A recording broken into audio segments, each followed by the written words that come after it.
Can you give me a general idea of what NAMI, the National Alliance on Mental Illness, can you give me a general sense of like, what they are and what they do? You're talking the whole national organization? Well, the Syracuse chapter, sort of what the goals are. Right. Okay. Yeah, because there is a difference. The national organization oversees all the individual chapters in all the different cities. So yes, I'm a part of the NAMI Syracuse chapter. We've been around for 40 years, and yeah, there's not many other chapters that have been around that long. And so our main goal is to reach families that are like caretakers for those with mental illness, and those personally who are recovering or suffering through a mental health illness. And that's done through support groups that are like this online through Zoom. I run one myself. And then we have education classes that are online as well. So there's a support group. There's a family class. There's peer-to-peer support group called Connection. And then we have NAMI Homefront, which is for veterans, family. And then NAMI chapters also provide the resources that are from the national organization. So there's further classes that people can take. People need education when it comes to mental health issues. So those classes are there. And then we also, not every chapter does this, but chapters that have the manpower they're able to influence legislation to help educate the leaders there, insurance issues. So that's always an ongoing thing. Gotcha. Yeah. So could you talk to me a little bit sort of about the mental health struggles that men in particular suffer from, that maybe you've seen in your experience? Well, one other thing, our website is another way that we reach out. You may have visited that. And Yes. So there's a lot of resources there. Our phone line where people can call in and reach our secretary, and she will guide people to resources. And she doesn't do counseling on the phone. And then we tell people there's the 211 number where you can call and get a ton of resources there. So it's always letting people know how to find what they need. And so for men in particular, yeah, well, you've asked a good question. Yeah, it's interesting how men handle mental illness in comparison to women. I've been on, as a patient myself, in psychiatric wards 4 or 5 times. And so when I've met men there, there's a combination of when a man feels vulnerable as opposed to invulnerable, being a good provider for the family, doing well at their job. When a mental illness comes in, there is a sense of what's happening to me. Yeah. There is a confusion because normally an ordinary man will have normal focus and concentration, will be able to perform at their job. But when there's stress arising that is day in and day out, to the point where that stress isn't only at work, it comes home with them. Right. and it affects the, you might even say, the speed of their thinking, because what starts to happen is that there can be an event that triggers on an unusual amount of anxiety. Yeah. Where the worries, the stress that you normally can help you to get things going on something. Say, like, Yeah. if you're facing a deadline, that kind of stress can be turned into something good for you.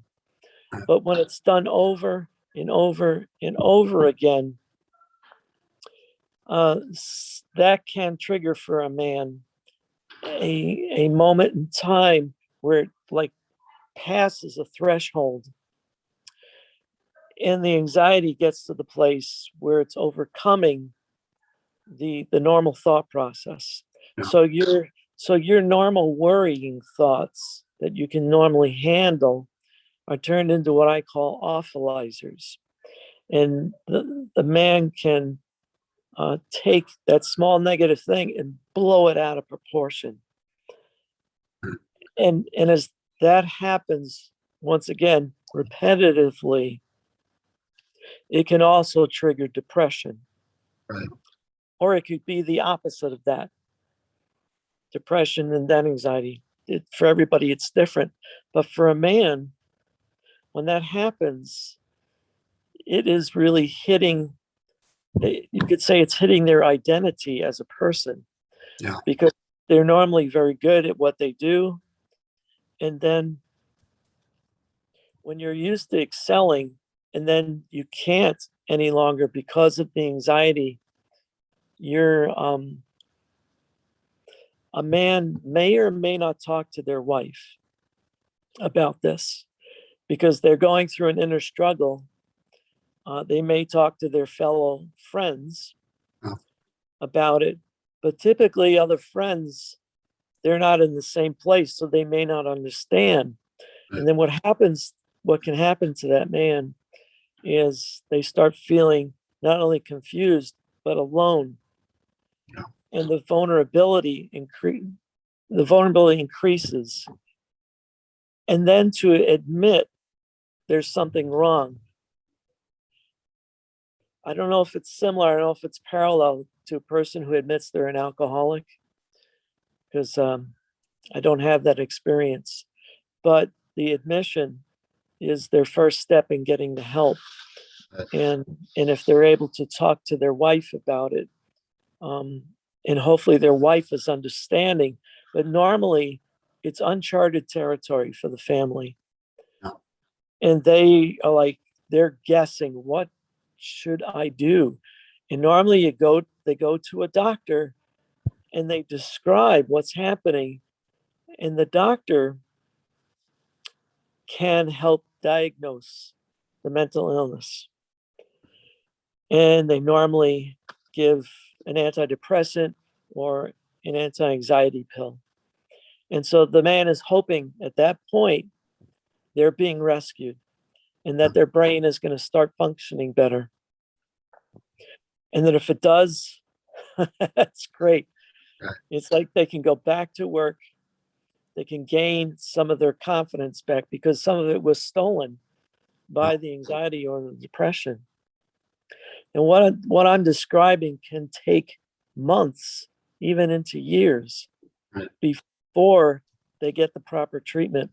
So there could be a lot of men that take some of the medications,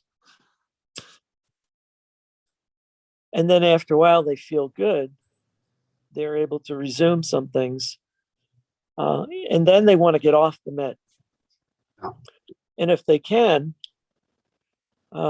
that's great. If they've learned what is called in the mental health field, coping skills, how to better manage the stress. If it's breathing skills, if it's mindfulness skills, if they learn how to pray, they learn how to meditate, if they, many different things, journaling, if they're able to handle what they're going through, they may not need the medicine anymore.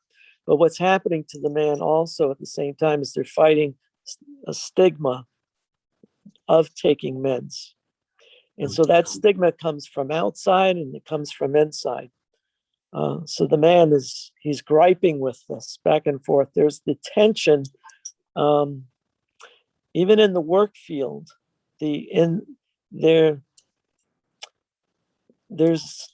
needs to be more discussion on how to handle mental health in the work environment, because depending upon the stress level you have, if you say you need a day off or 2 days off or something, and if you say because you're having a bad day, okay, well, that they might be able to handle that at one time or 2 times. But if you continue to do this, a man can come under fear of, they don't want to continue doing it, but they need to do it because they have to pull back and they have to do what we call self-care.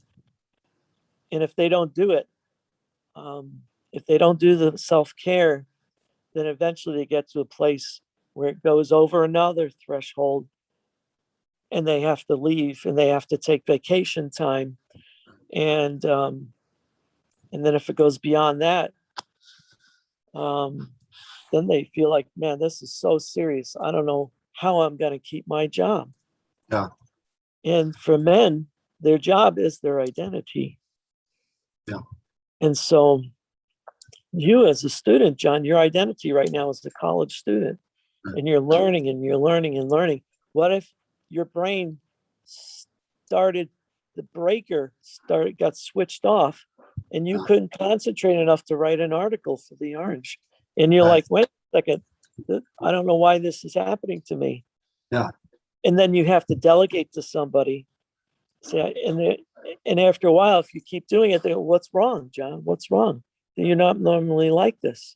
So people come into the man's life, and if they're not allowing support people to come in, they can get worse and worse and worse. Yeah. And then, but there's also the thing for the man, you can get to a good place and you're in a recovery and you're back to work. But if you decide you're going to come off the meds, that man has to be able to work very concisely, whether it's with their doctor now or whether they even have a therapist by this point. And the titration that goes down on that has to be very slow, because withdrawals can happen. And because if they've been on it a few months to a year, the body gets used to that. And so if you start taking it off, you can't do it cold turkey, like for cigarettes and stuff. It's not an addiction. It's just your body gets used to it. And your brain starts relying on that new chemistry you've placed inside of it. So the man, depending upon the way he handles the stigma of taking meds for his brain, he may have a relapse. And the relapse, for some, is worse than the first incident. And I had some of those myself. And when your brain gets to a point where you feel like you're fried, when the man feels like they're no longer capable of doing their job, which is the scariest thing. Yeah. Because if they can't do their job, then the weight falls on the wife. And if the wife can't handle that, what happens to her?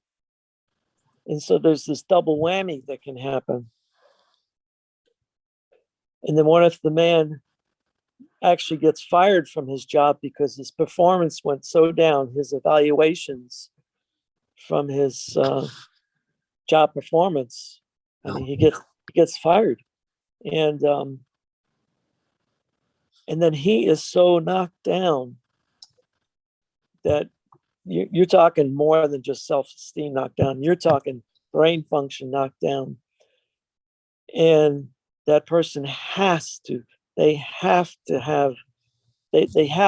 out for support. And once again, there's the stigma for a man. men like to be, I don't want to use the word macho, but there's the ego there where the man wants to be able to overcome. And what if he's not able to overcome because his brain is not functioning right that way? Because depression, anxiety, they zap you of a lot of mental energy and physical energy. So you're feeling fatigue.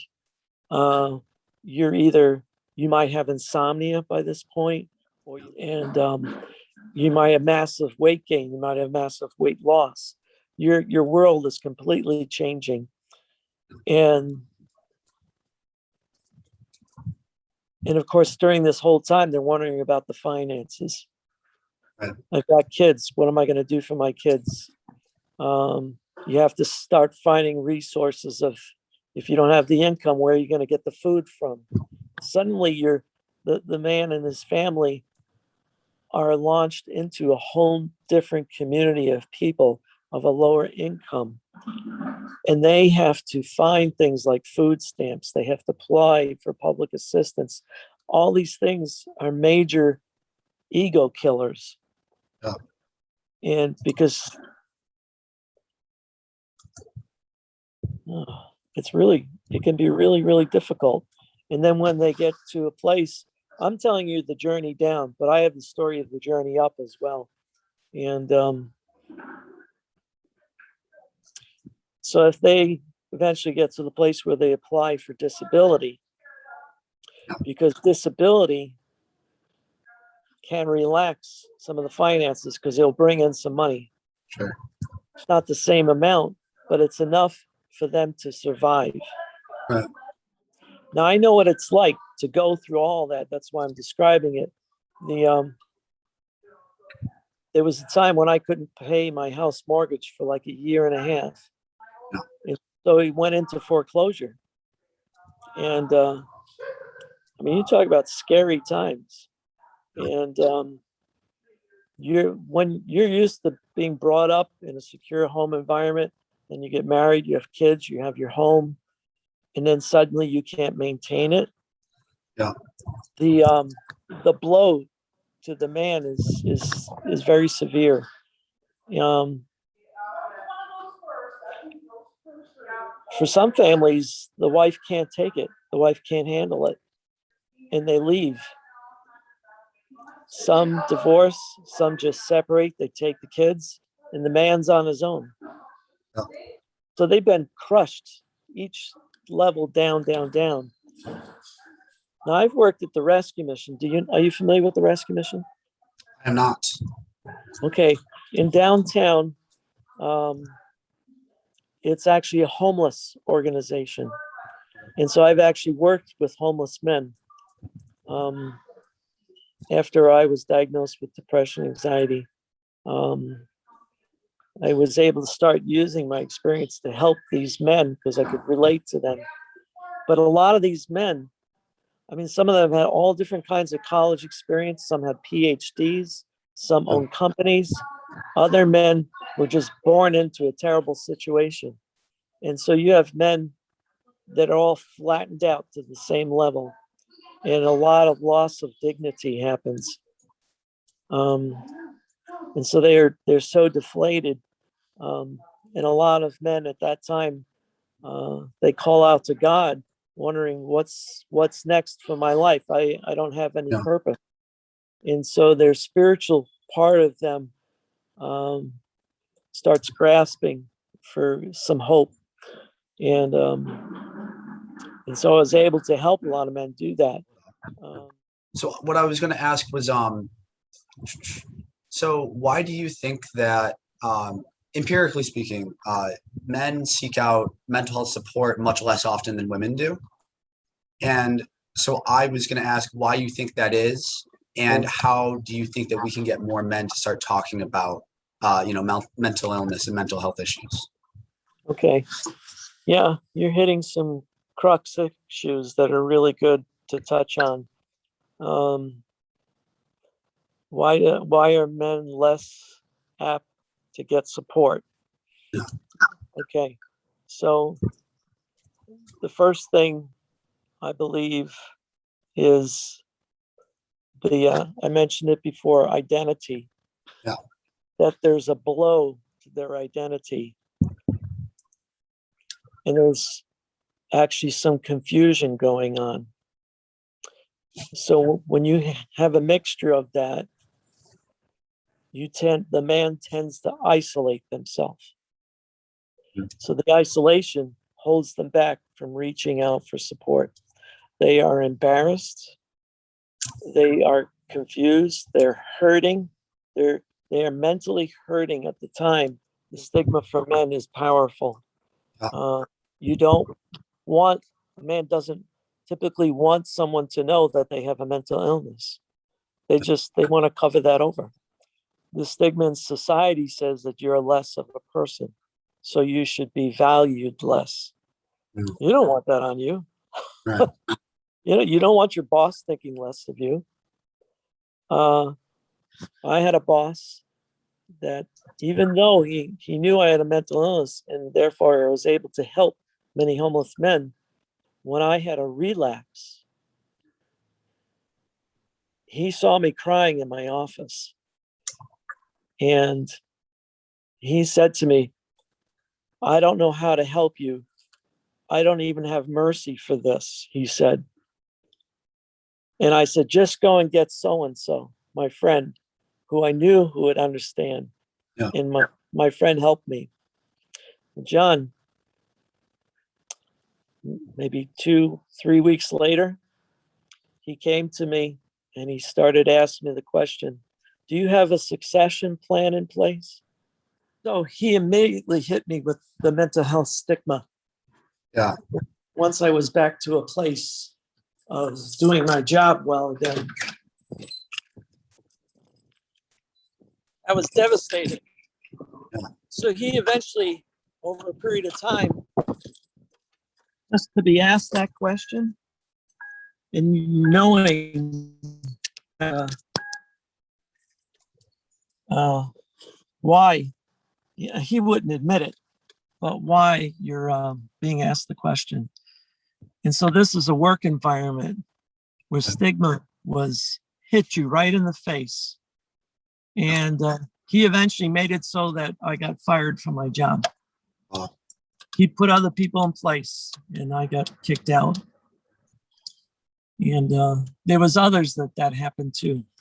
And that very same person ended up doing a coup at the rescue mission, knocked out the executive director and took over.